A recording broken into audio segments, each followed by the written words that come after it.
We've always been astonished by things that we don't quite understand. And what's more interesting than the mighty creatures that ruled the earth long ago? Follow me on a journey through the ages, back to when dinosaurs roamed this wonderful planet. But to fully understand and learn about these great beasts, we need to start from the very beginning of the Mesozoic era, also known as the Triassic.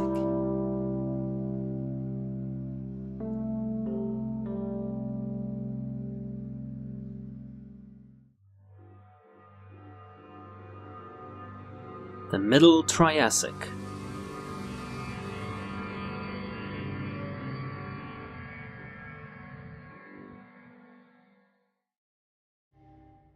The Middle Triassic is the second epoch of the Triassic period, and during this time, the recovery which started to take effect during the Oligocene stage of the early Triassic was starting to show.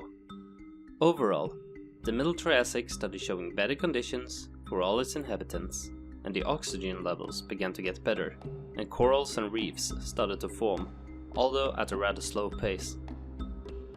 The Middle Triassic also saw a great diversity in its isopods and decapods. Actually, just a lot of different kinds of creatures ending with pods.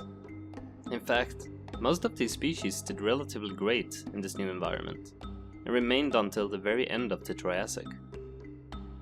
But the more commonly known aquatic creatures weren't really fish, but diapsid reptiles, which in fact the Triassic was rich in, both in the water and on land.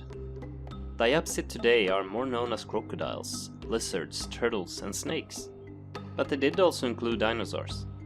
And if we do base the term diapsid on ancestry, we can add birds to the bunch as well.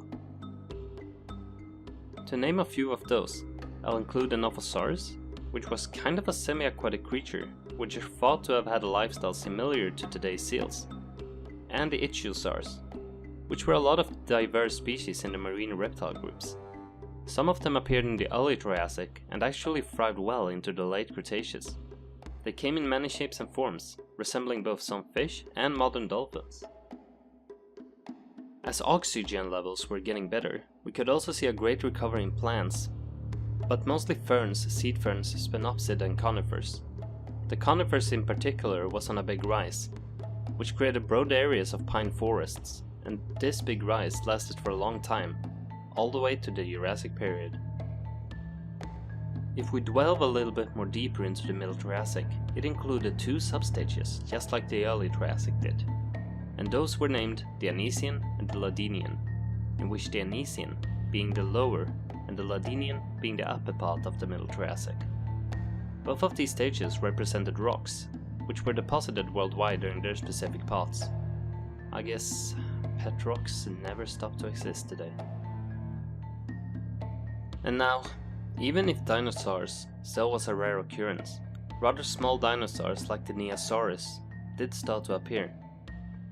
But Archosauromorphs were still dominating the land, and it wouldn't be until the late Triassic that the dinosaurs would make their first real appearances.